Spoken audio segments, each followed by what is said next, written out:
Aujourd'hui, nous allons décrire les différents types de titrisation et expliquer les principaux risques associés à ces instruments.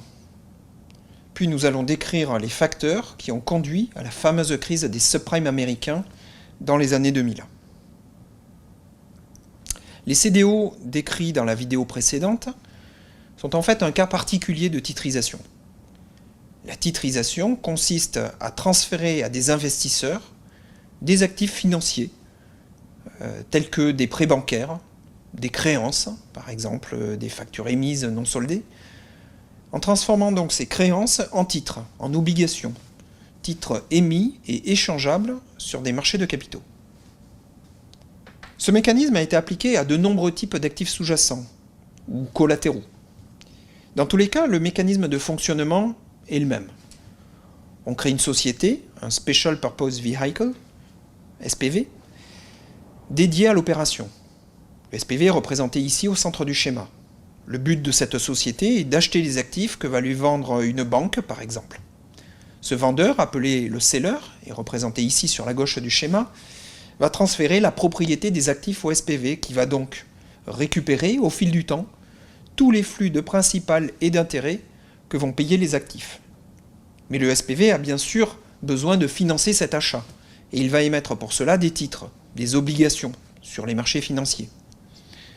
Afin d'attirer un plus grand nombre d'investisseurs, représentés sur la droite du schéma, le SPV émet plusieurs tranches de dette, de la dette senior, de la dette mezzanine et de la dette equity. Ce sont les tranches de titrisation, ce sont ces obligations qui sont les ABS, Asset Backed Securities. L'intégralité des flux que le SPV récupère via les actifs sont retransférés aux investisseurs, selon des règles de priorité déjà détaillées dans la vidéo précédente.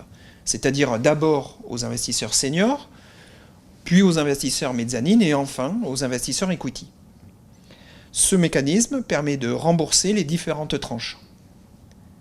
Par ailleurs, il faut noter que les investisseurs ne toucheront rien de plus que ce que vont payer les actifs. Et ils n'ont en particulier aucun recours sur le cédant des actifs, le seller, s'ils ne sont pas remboursés en intégralité.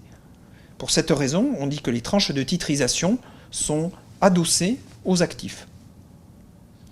De plus, les investisseurs, mezzanine et equity, puisqu'ils sont payés après les investisseurs seniors, portent un risque plus élevé sur les actifs et toucheront en conséquence une rémunération plus élevée. Faisons à présent un état des lieux des principales classes d'actifs dans la titrisation. Les ABS au global sont classifiés en 3 catégories principales selon le type de collatéral. Premièrement, il y a la classe des Mortgage Backed Securities, les MBS. Il s'agit de titres adossés à des prêts hypothécaires résidentiels, ce sont les RMBS, ou commerciaux, ce sont les CMBS. Deuxièmement, il y a les Collateralized Debt Obligations, les CDO. Il s'agit d'obligations adossées à un portefeuille d'une centaine de noms environ, souvent des instruments de dette corporate. Enfin, et troisièmement, il y a les ABS portant sur des portefeuilles de collatéral très granulaires ou diversifiés. Il s'agit de titres adossés à des portefeuilles de créances retail, encours de carte de crédit, prêts automobiles, student loans, leasing, ou bien à des prêts à des PME. Les ABS sont des actifs particuliers par rapport aux autres classes d'actifs, notamment par rapport aux obligations corporate, et un certain nombre de caractéristiques les distinguent. Citons deux exemples, disons, à ce titre. Le premier exemple est lié au profil d'amortissement des ABS. Dans la plupart des ABS, le principal des tranches est amorti petit à petit, au fur et à mesure que les prêts en collatéral sont eux-mêmes remboursés. Le deuxième exemple est que le remboursement anticipé sur les prêts en collatéral qui a un impact sur le prix de marché des ABS. En effet, un fort taux de remboursement anticipé sur le collatéral est favorable aux investisseurs seniors d'une titrisation, car ils récupéreront leur argent plus vite, d'autant qu'ils sont remboursés en premier. En revanche, un fort taux de remboursement anticipé est défavorable aux investisseurs equity, dont la rentabilité vient principalement des coupons très élevés qu'ils vont toucher dans le futur. Plus le portefeuille s'amortira vite, et moins l'investisseur equity touchera de coupons. Revenons à présent sur les principaux facteurs qui ont conduit à la crise des subprimes, qui a concerné à l'origine une seule classe d'opérations de titrisation, les titrisations de prêts immobiliers résidentiels américains de la catégorie dite les subprimes, les prêts subprimes. Alors, eh bien, qu'est-ce qu'un prêt subprime? Tout d'abord, un mortgage est un prêt sécurisé par une hypothèque sur propriété immobilière. L'emprunteur doit respecter un échéancier de remboursement et l'hypothèque donne le droit au prêteur de saisir le bien immobilier lorsque l'emprunteur fait défaut. En France, les emprunts immobiliers, les mortgages, se font souvent à taux fixe. Et dans le cas de prêts à taux variable, l'intérêt dû est contraint à rester dans un tunnel de plus ou moins 1% ou plus ou moins 2% par rapport au taux d'intérêt initial. Dans tous les cas, les banques françaises prêtent à leurs clients essentiellement en fonction de leur capacité à rembourser le crédit. Eh bien, ce n'est pas ainsi que fonctionne le marché immobilier américain, où les prêts sont à taux variable et sont accordés en fonction de la valeur de marché du bien immobilier plus que de la capacité de l'emprunteur à rembourser. Le marché du financement immobilier résidentiel américain est ainsi divisé en 3 grandes catégories de prêts. Il y a la catégorie des prêts dits prime. Il s'agit des prêts de la meilleure qualité. Il y a ensuite la catégorie des prêts Alternative A ou Alt A. Certaines caractéristiques de l'emprunteur ne sont pas satisfaisantes. Par exemple, le ratio de dette sur revenu dépasse un plafond fixé par exemple autour de 35%, ou bien l'emprunteur est en profession libérale ou ne peut fournir une documentation complète de ses revenus. Et puis, tout en bas de l'échelle, il y a la catégorie des subprimes. Il désigne de manière générique des prêts hypothécaires risqués, soit parce que le montant du prêt est supérieur à la valeur du bien financé, ou encore parce que l'emprunteur est lui-même risqué en raison de sa situation professionnelle ou de son ratio d'endettement. Alors, une des caractéristiques des prêts subprimes est que le niveau des intérêts reste très bas sur les 2 premières années, de l'ordre de 2%, puis augmente ensuite brutalement à plus de 7% typiquement, au bout de 2 ans.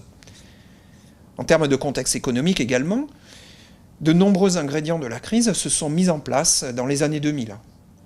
Suite au 11 septembre, le niveau des taux d'intérêt n'a cessé de baisser et les investisseurs étaient à la chasse aux placements offrant un bon rendement. Les prêts subprime, qui avaient alors un rendement de 2 à 3% de plus que les prêts prime, ont été utilisés de manière massive dans les titrisations.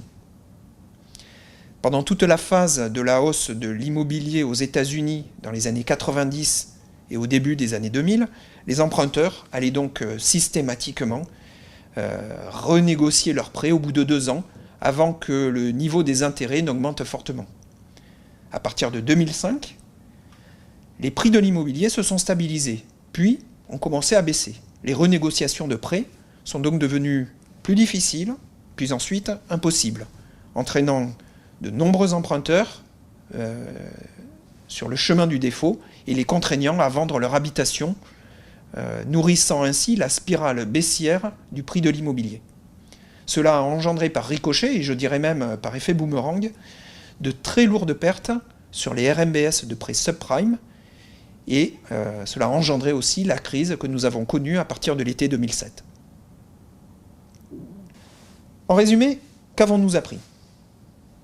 Tout d'abord, la titrisation est une technique qui permet de transformer un portefeuille de créances, potentiellement des créances illiquides, en titres échangeables sur les marchés financiers, des obligations.